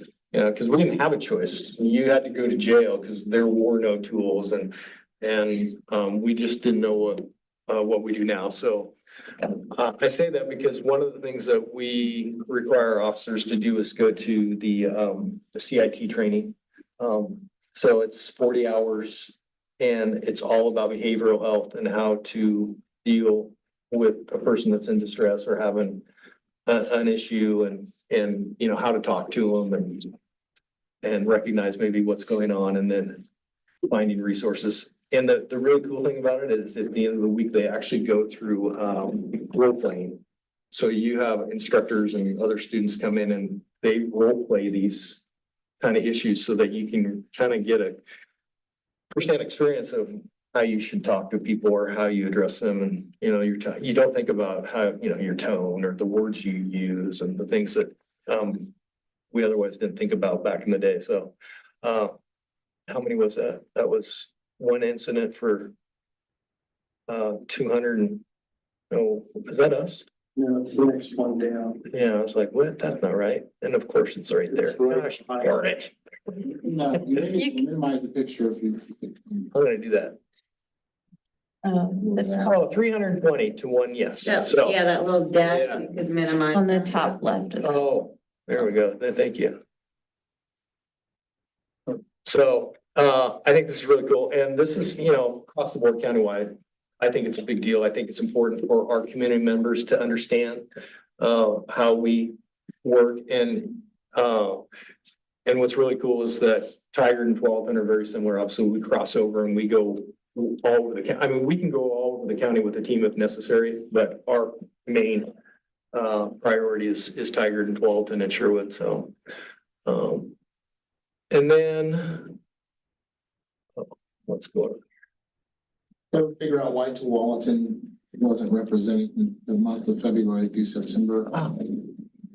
You know what? Yeah, and I We forgot. talked about that. Yeah. Something. I asked Their Greg person too. wasn't. We talked about Yes, this one. but the stats is where we were, yeah, and I even asked him, Now I'm gonna have to ask him again. Um. Okay, well, Cause I think we do have the lowest. I think you could go back to that 2024 annual tab at the very top to get back to your main. oh, there we go. Thank you. Education. He's learning. Yeah. Okay, so that gives us those stats. We talk about just training, so, this is our new, as a matter of fact, we do have VR goggles for one of our drones. So you can actually, you wear it, you can see, you're like, where you're first person, yeah, it's kind of hard to do, you're like, ooh. Taser training, just all the different kind of trainings that we do that, I just want to recognize, if you haven't seen this before. This is a tool, again, that helps us with dealing with people that are non-compliant, combative. It's called the RAP. Did it have this? That's the burrito thing that. Yeah, so it's, you're able to get people and then you just, rather than get them handcuffed, worry about any kind of asphyxiation issues that you potentially could run into, you can get them, they're like wrapped up in like a little burrito, and as you can see, he's just, he's in a seated position so he can breathe, and he's controlled, and they can pick him up. It's easier to transport. a Yeah. person that way. Stick them right in the car, and you don't have these issues, their legs trying to kick you and do all sorts of weird things. Worst case scenario, you put a little sock over their head if they're not very compliant and want to spit on you, but, so some of those cool tools, obviously there's Miss B, and her training, and I don't know why that didn't get any bigger, gosh darn it. This is good that I'm going through it. So this is out in, Washington County. They actually have a simulated city, mock city is what it's called. So it has streets and buildings and furniture, and you can go and train in it. So you can walk down the street, and that's what a couple of our officers are doing here. They're responding to a call. We're just great hands-on training for us. And then, Question, was last year the year you did the training over at the old theater? the taser training. Yep. Taser training. Yep, yeah, that was on there. And this is where I really wanted your input. I know we're running out of time. I can't believe we going up against 9, but goals for 2025. Obviously, mental health is just really a hot topic for law enforcement right now. And the reason I said expanding mental health initiative is that we are talking about can we expand our program collaboratively with Tigard and Walton. What I mean by that is right now we are 1 to 11. That's the only time this team is on. That doesn't mean that other teams aren't available. I should have dated the other slide where it shows county's hours, but we would have to rely on them, and there's still some hit and miss, and we're busy enough that we know now that although evening is a lot of times when people are potentially having a behavioral issue, morning is just equally so because they've gotten up, they may have not taken their pills or their medication, things may have kicked off that started their day off bad for them, and so we're responding equally so on the front end of a schedule. And so whether or not we can cover that, because obviously it's personnel, it's a whole nother, not just on the law enforcement side, we have to have clinicians. And so, we've got to have somebody that's available that we can get, and Is the county pay for, is that? So the way so although it is a county program, because they've had it for a number of years, we broke off to fund our own in the sense that we split it with Tigard and Walton. What I mean by that is we pay the clinician. So that's our out-of-pocket cost. We identify an officer that the clinician rides with. So 2 weeks with us, 2 weeks with Tigard, 2 weeks with Walton. And then they respond to all 3 cities within for calls for service. And then, like I said, if needed, out to the county. But there again, can we find resources to cover the front end of the days is going to be the conversations. So you pay for the clinician, but are they a county health person or are they No, just a they're private? it's called LifeWorks. So it's just a standalone entity. Yes, it's not a county person at all. It's just, and they've been great. And we've had Crystal, who's our clinician. You may have heard us talk about her. She's been with us for a couple of years now. She's fantastic. So finding another one like her would be awesome. But that's, like I said, that there again is just some of the talks of what we want to look at. Obviously, enhancing technology. We got the drones, AI and report writing and investigative tools and some of those things. Robots, some of the new things out there that we can explore, I think is another priority. And then this is always just something that we need to continue. That's just staying engaged, staying strong in our relationships, not only with the community, but our stakeholders, the school district, WACA, SO. There again, that's kind of those prongs that we have within the rest of the agencies and those teams, just utilizing all those as best we can too. So I bring those up, but I'm also open for feedback or suggestions or ideas or things that you think that we might want to explore or add on to, as we take on 2025 here. So you don't have to answer me tonight unless you have something that's just right there. I was hearing as you were speaking of the retail theft and some of the new loss prevention officers that are being onboarded to some of these bigger retailers, to have a day where you come, where they can meet here, you bring in some food, and you just have one or two of you do some training on some of the tools you have available to really, fill up those relationships, have some coffee and donuts. And then the takeaway from that, of course, is you build those relationships. If you see something, say something, and then again, they would be more likely to quickly call you because they know who you are. You're a known, entity with them. So we do have a commercial crime retail group. Yeah. It is exactly that they meet once a month and one of our detectives goes to it. So we do have a lot of intel gathering that is utilized in there. The issue is above them. It's corporate and their rules and how they are allowed to engage with us. That's kind of where Just big and small businesses and. Well, small businesses will call us. We're talking the heavy hitters, Targets, from Kohl's, Home Depot, Walmart. Those are the ones where we're like, because LP, the loss prevention people there would love to, be able to really do their job, but they're kind of hamstrung by policy.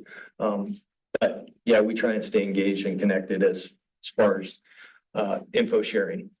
Policies around reporting the crime and calling the police, or is it around them actually physically? I thought it was them physically getting involved. There are Yeah. rules like that. Number I one, used to do loss prevention a long time ago, and you weren't allowed to physically try to stop the person. You just had to tell them to stop. Yeah. And hope they did it. Well, yeah, just calling the police though should be. And they do. Like they're the ones who mainly call it in. And I know when I was on my ride along, we had a retail theft call at Walmart and the person said, wait right here. The loss prevention person went in, came out and handed over a CD of their video evidence and, that sort of thing. So it's like they're very two-way street back and forth, I think. I just saw the call volume go down. I'm like, okay, well, how is that? The Yeah. call numbers going down or? well, and some of the things in some of the skewed numbers is, and I'll give you an example of a retailer will have a bunch of thefts with suspects but they won't call us for like a week or two, or 3. And then they'll call and say, hey, we have 6 or 7 cases. Here you go. They're all cold, and they have video of all these people and they have, and then we take these reports and yeah, so it's a little frustrating on that end because that's there again, it's more of a policy issue. Sometimes it's the fact that there's just not an LP there and they come in the aftermath of it and they realize these things happen and their technology in some of these places is pretty cool because they can track inventory and can track, suspects and figure out, in fact, they walked out. I don't know. It's a bit of a challenge at the moment. Well, I got 2 minutes. I'm going to show you my last thing. So the last other thing here is our photo enforcement program. So just some data here. It's just who we are, what we've done. I don't like the colors. I got to change them. I couldn't figure out how to change it, but you can see obviously 2022 was not too bad. 2023 went up and 2024 took a nosedive. I guess you could probably figure out why. our cameras were down for Yeah. about a year at 99 and 12th and Sherwood. So we really kind of have some skewed data. 2025, everything should be up and running for the entire year at both intersections without hopefully any major hiccups. But those are up and going. So they always send us what's available for prosecution. And like I said, you can see 2023 is way up there and 2024 is kind of in the tanks. This is what we approve to send. So this was red light violations. You can, this has really gone down because right turn on red is no longer a thing. Remember back in the day, back in 2010, I mean, unfortunately, nobody wanted to stop at the right-hand turn, turning on 12th and Sherwood Road from 99. Those are all gone because they have, I don't even know what they call those things, and we need to. The kidney thingy, the kidney bean or whatever, yeah. And then, these are all the speeding violations, yeah, 17,000, they're down to 6,000, just because of cameras. And then just some of the reasons things are rejected, obstruction, sun glare, weather, camera malfunctions, emergency vehicles, some of those kind of things. Yeah, going to processions, we have them come through. So we ignore them. But just don't mind the graphic here. I haven't figured out what I want to put there. I just wanted to give you an idea of kind of what this overview looks like. And what we're doing, obviously, just the public awareness campaign. We've kicked around the expansion of locations, but I just really don't think there's anywhere within the city that we can do that. I know there was a lot of conversation about Oregon and TS, but that just, it's too congested and I don't think it's anything that we can justify with crash data. Technology upgrades, Redflex was just bought out a year ago or so by Vero Mobility. So they're the new thing. They got some new cameras. Obviously, technology is always upgrading and new. And so it's kind of cool to see what they can give us and then just working with them. But that is as fast as I could get through those two. But I will be presenting a bunch of this data to council next week, but I just want to get it in front of you all so that you could see what was happening. And then if you had any suggestions or input, you can feel free to email me. The one question I meant to ask earlier, but it came up in my head again, and it's based on Wednesday, I was in a meeting with Multnomah County's new DA, Vasquez. And then it also came up last night, Chief Dave, but it's how many cases that you bring to court or the DA does that you guys initiated go away because there's not enough public defenders. And the question really came down, one, it was to Vasquez when he talked about it, but today it was about what does that do to your morale of your officers? So I just wondered, is there a statistic that you have that you made passed up this many arrests to the DA's office only to have 20% prosecuted because of lack of public defenders or something like that? I don't know if I've heard that we've had cases dismissed because of that. I know it's been an issue, but I think they've been able to work around it. I think the biggest frustration for us are FTAs. So for the longest time, our issue out here in Washington County is jail capacity. Haven't been able, and it's not, I mean, number one, the jail is small.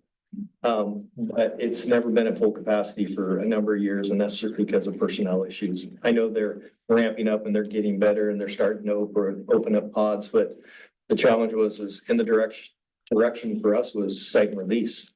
So all these retail thefts, you're just giving them a citation and hoping they're going to show up at court. There is a ripple effect, and really quick, so what happens is they FTA on these things. Well, our cops gone out there to, either be, well, first of all, if they don't FTA, they get a court date. Typically, cop has to show up and then the suspect doesn't. So then there's another FTA warrant out there and you gotta go track them down and then you're hoping by the time you track them down and you get them back in court again, the cops gotta show up again. We have officers that are showing up 2-3 times on a theft 2, theft 1, and the hidden cost is huge. I mean, how many times we're paying an officer overtime to go out there for a theft 1, theft 2? And it's a crime, but it's challenging, and you'll hear Kevin Martin talk about it a lot. The FTAs are through the roof, just because there's just real no teeth in the fact that we aren't able to lodge them. And they don't care. I mean, they get their piece of paper and they never show up. And the ones that do show up, when they're arraigned, they typically don't come back either. So it's getting better. I'll just say that. But yeah, the last few years has definitely been a challenge in that arena itself. Thanks. That's all I got. I apologize for going over. Geez, we had a lot to cover, I guess. But feel free to email me if you have any ideas or suggestions for 2025 or things you think would be good data to include in this. Although I'm presenting it to council, I'm always willing to upgrade it or update it before we post it. And if you don't know, the city's going to have a new website coming out here soon. So it'll be kind of cool and we'll be able to post some of this data on there. So they're thought of putting this online after it's. Yes. Yeah, I don't want to do the hard copy. I agree. I just rather have data online so that people can go through and tell me I misspelled a word or they didn't like the picture I used. Suggestion for the agenda for the future, like, this is just under staff reports, but maybe move it up towards new business.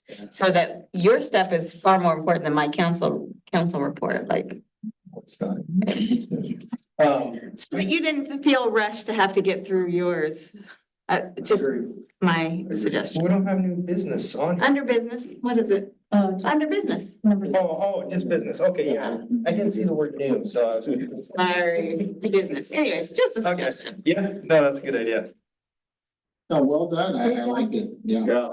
I'll show you how to change the colors on those. Oh my gosh, Yeah, yeah, that- it drives me nuts. 2 seconds. Kristen did put her cam up for when she presented to us and she used Gamma. It was a PDF in the end. Can you PDF it so that, and it fully showed on the screen then? Well, so I can actually send it to PowerPoint. Okay. But the weird thing about it is I did, and then some of the data I had in there was all wonky and. Can't win, can I you? know, I was like, no. You can download it as a PDF. Yeah, Okay, so you'll just export it. Yeah, so I think it's, whoops. It'd be probably the ellipse, those 3 dots there. Export, yeah. Yep. So, yeah, so there's my options, PDFs right yeah. there. yeah. So do the. I think PDF. Kristen's was a PDF and it worked well on the screen in the council room, just if that helps you any. So. Well, I was trying to be tricky with nesting, I learned all about it, I watched a YouTube video. I thought it was super cool, and then it was like all screwed up. File, see if it looks good. We'll be watching our meeting tonight and be like, oh, they're doing technology lessons at the end of the meeting. Arrow, they're putting opposite, on the far right there, next to it, there. There you go. Oh, Yeah. Brian, you use Gamma? Yeah, I love it. All right, I'll try PDF. Get a new picture. I know. Doesn't really resemble Sherwood. Yeah. You might scare people, you should. Oh, that's Sherwood West right there. Look at that. Good, yeah.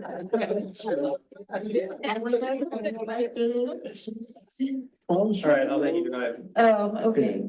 All right, we have a motion. All right, motion accepted. We're going to adjourn this evening. Thank you all for staying a little later than usual, but it was definitely worthwhile. Wonderful 2 presentation. months to wait. You guys- Make up for. Yeah, that's right. Well, thank you. We'll see you next month. March. Yeah, congratulations on your award, chief. Whenever your subordinates or your crew, your employees singling you out for a award like that, you're doing the right stuff. Yes. Well, thank you. Yeah, I was definitely shocked. Okay. I was trying to leave.